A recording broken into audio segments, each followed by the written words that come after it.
الحج هو قصد بيت الله الحرام لأداء فريضة من فرائض الإسلام، ويعرف الحج بأنه زيارة الكعبة وعرفة في شهر ذو الحجة بنية أداء مناسك الحج بعد الإحرام.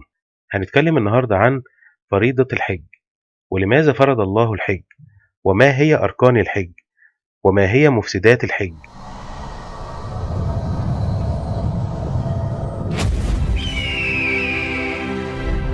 لبيك اللهم لبيك، لبيك لا شريك لك لبيك، إن الحمد والنعمة لك والملك لا شريك لك. أهلا بكم. فريضة الحج من أعظم الأعمال والعبادات وأحبها إلى الله، فعن أبي هريرة رضي الله عنه قال أن رسول الله صلى الله عليه وسلم سئل: أي العمل أفضل؟ فقال: إيمان بالله ورسوله. قيل: ثم ماذا؟ قال: الجهاد في سبيل الله. قيل: ثم ماذا؟ قال: حج مبرور. صدق رسول الله صلى الله عليه وسلم. فالحج من أعظم أسباب تكفير الذنوب والخطايا، كما قال النبي صلى الله عليه وسلم: العمرة إلى العمرة كفارة لما بينهما، والحج المبرور ليس له جزاء إلا الجنة. لبيك، إن الحمد والنعمة لك والملك لا شريك لك. فرض الله الحج على المسلمين فقط، بمعنى لا يجب الحج إلا على المسلم، وقد ثبت ذلك في القرآن والسنة بالإجماع، لقول الله تعالى: بسم الله الرحمن الرحيم: ولله على الناس حج البيت من استطاع إليه سبيلا ومن كفر فإن الله غني عن العالمين. صدق الله العظيم. ومن السنة النبوية قول النبي صلى الله عليه وسلم: بني الإسلام على 5: شهادة أن لا إله إلا الله وأن محمد رسول الله، وإقام الصلاة، وإيتاء الزكاة، وصوم رمضان، وحج البيت من استطاع إليه سبيلا. صدق رسول الله صلى الله عليه وسلم. لبيك اللهم لبيك، لبيك لا شريك لك لبيك. كما أجمع العلماء على وجوب الحج على المسلم البالغ العاقل الحر مرة واحدة في العمر، في حال توفر الاستطاعة والقدرة على أدائها. فرض الله الحج على المسلمين لأنه مناسبة يتحقق فيها توحيد الله تعالى، كما قال سبحانه وتعالى: بسم الله الرحمن الرحيم: وأذن في الناس بالحج يأتوك رجالا وعلى كل ضامر يأتين من كل فج عميق. صدق الله العظيم.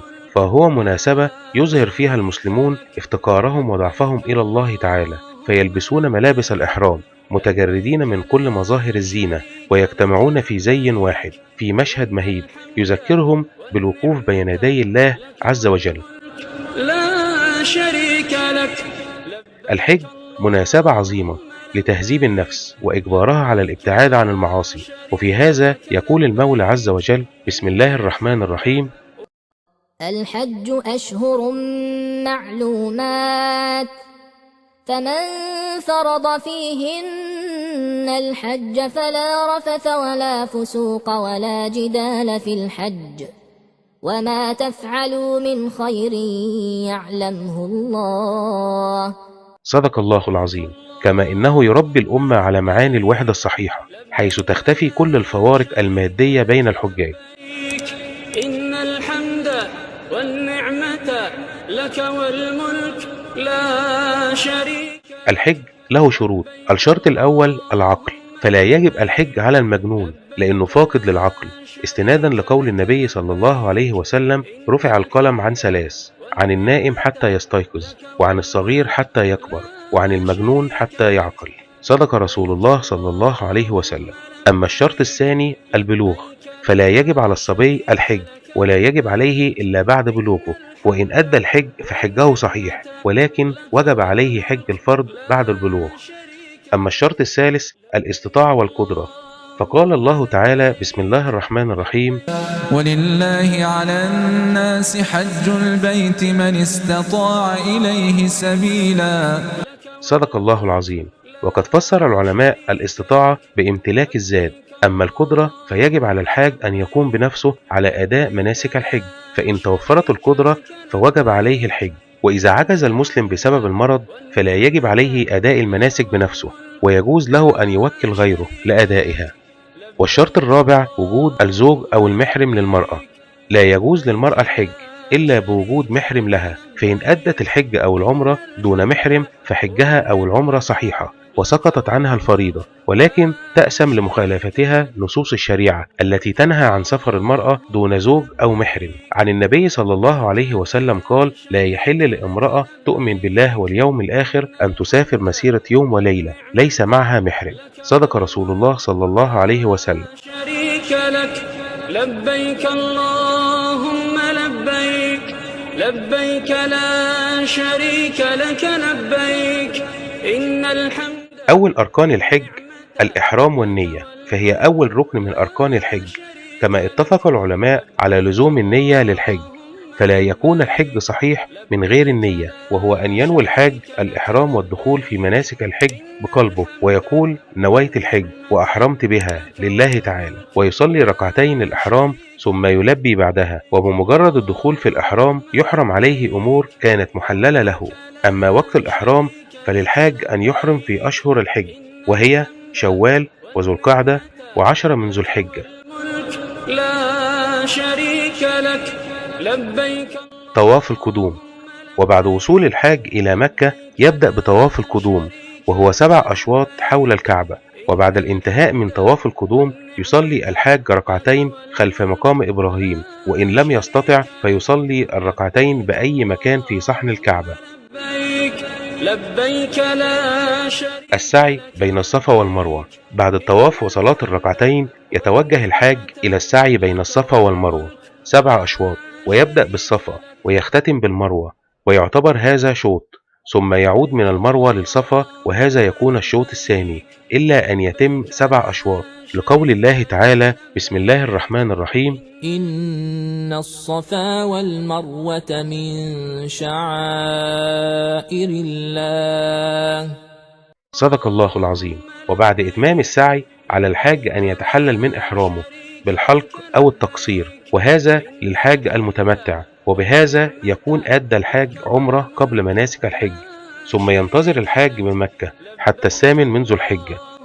لبيك لبيك لا شريك لك لبيك. يوم التروية، وهو اليوم 8 من ذي الحجة، يجدد الحاج المتمتع إحرامه مرة أخرى، ويحرم من المسجد الحرام، ويتوجه للمبيت بمنى، ويسمى بيوم التروية، ويصلي هناك صلاة الظهر وصلاة العصر والمغرب والعشاء قصرا، كل صلاة في وقتها بدون جمع، وينتظر بمنى حتى يصلي الفجر.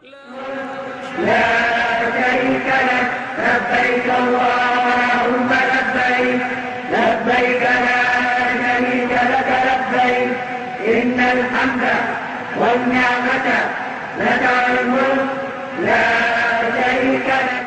وبعد أن يصلي الحاج صلاة الفجر بمنى ينتظر حتى طلوع شمس 9 من ذو الحجة. إن الحمد والنعمة لك والملك لا شريك لك. الوقوف بعرفة. ويأتي الركن الأعظم في الحج يوم عرفة، وقد أجمع العلماء على أن الوقوف بعرفة ركن أساسي من أركان الحج، لقوله تعالى: بسم الله الرحمن الرحيم: ثم أفيضوا من حيث أفاض الناس واستغفروا الله إن الله غفور رحيم. صدق الله العظيم. لبيك اللهم لبيك لبيك لا شريك لك لبيك إن الحمد والنعمة. يسير الحاج من منى إلى جبل عرفات، وهو يكبر الله تعالى ويلبي، ثم يصلي الظهر والعصر جمعا وقصرا، فتكون ركعتين ركعتين بأذان واحد وإقامتان. إن الحمد والنعمة لك والملك لا شريك. ويظل الحاج على جبل عرفات طوال اليوم في ذكر وتسبيح والدعاء إلى الله عز وجل أن يتقبل منه الحج، ويبقى على ذلك حتى غياب شمس 9 من ذو الحجة.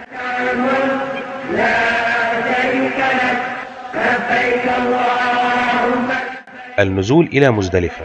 بعد غروب يوم عرفة ينزل الحاج من جبل عرفات إلى مزدلفة وهو يلبي الله تعالى، وبعد وصول الحاج إلى مزدلفة يصلي بها المغرب 3 ركعات والعشاء 2 ركعتين، ويجمع بينهما جمع تأخير بأذان واحد وإقامتان، ويبيت الحاج ليلة 10 من ذو الحجة في المزدلفة. لا شريك لك لبيك اللهم لبيك لبيك لا شريك. رمي جمرة العقبة الكبرى. ويأتي 10 من ذو الحجة وهو يوم عيد الأضحى، يخرج الحاج من مزدلفة إلى منى قبل طلوع الشمس، يجمع 7 حصيات وهو في طريقه إلى رمي الجمرات، وبعد طلوع الشمس وعند وصول الحاج إلى جمرة العقبة يرمي 7 حصيات ويكبر الله مع كل حصى يرميها. وبعد رمي الجمرات في يوم العيد الذبح، وهو ما يسمى بنحر الهدى، ومن السنة أن يأكل الحاج من لحم ذبيحته وأن يطعم منها المساكين. والنعمة لك الملك لا شريك لك لبيك اللهم. حلق الشعر. يقوم الحاج الرجل بحلق شعره أو تقصيره، وتقوم النساء بقص بعض أطراف من شعرها، ثم يتحللون وتصبح كل المحظورات مباحة إلا الجماع مع الزوجات. اللهم لبيك لبيك لا. طواف الإفاضة. بعد التحلل الأول يغتسل الحاج ويتطيب ويلبس ثيابه ويذهب إلى مكة المكرمة ويقوم بالطواف 7 أشواط والسعي بين الصفا والمروة 7 أشواط، ثم يتحلل الحاج التحلل الأكبر ولم يعد محظور عليه أي شيء. والنعمة لك الملك لا شريك لك لبيك اللهم لبيك لبيك لا شريك لك لبيك إن الحمد والنعمة. رمي الجمرات أيام التشريق. أيام التشريق هي ثاني وثالث أيام الذبح، ويتم فيها رمي الجمرة الوسطى ثم رمي الجمرة الصغرى، ثم يتوجه الحاج إلى مكة. إن الحمد والنعمة لك الملك لا شريك لك. طواف الوداع. تنتهي أعمال الحج بعد زوال يوم 13 من ذو الحجة بطواف الوداع، وهو الطواف حول الكعبة المشرفة 7 أشواط، ومن السنة على الحاج أن يستغفر الله ويحمده على ما أتاه من فضل ونعم في أداء الحج، لقوله تعالى: بسم الله الرحمن الرحيم: فإذا قضيتم مناسككم فاذكروا الله كذكركم آباءكم أو أشد ذكرا. صدق الله العظيم. لا شريك لك لبيك إن الحمد والنعمة لك الملك لا. من مفسدات الحج الجماع، فالجماع أحد مفسدات الحج ومبطلاته باتفاق العلماء. قال تعالى: بسم الله الرحمن الرحيم: الحج أشهر معلومات فمن فرض فيهن الحج فلا رفث ولا فسوق ولا جدال في الحج. صدق الله العظيم. ويقصد بالرفث في الآية الكريمة الجماع. ترك ركن من أركان الحج. إذا ترك الحاج أحد أركان الحج وهي الإحرام، الوقوف بعرفة، طواف الإفاضة، السعي بين الصفا والمروة، يبطل الحج. لا شريك لك لبيك اللهم لبيك لبيك لا شريك لك لبيك إن الحمد والنعمة لك الملك. لك سعيا صادقا في حجة لا سمعة فيها ولا هي جاه. لبيك في عرفات إني مذنب أمالة ترجو الرضا عيناه. لبيك إن العبد في عرفات لا يرجو سوى الغفران من مولاه. لبيك إن الجمع في عرصاتها لبى فلبى في الفضاء صداه. لبيك ربي فالجموع غفيرة كل أقر بهجنته يداه. لبيك إن اليوم يوم تفاضل فاغفر جميع ذنوبنا رباه. لبيك ربي فالذنوب ثقيلة من لا يطيل الذنب إلا الله. لبيك إن الذنب يورث وحشة والقلب يا رحمن ما أقساه.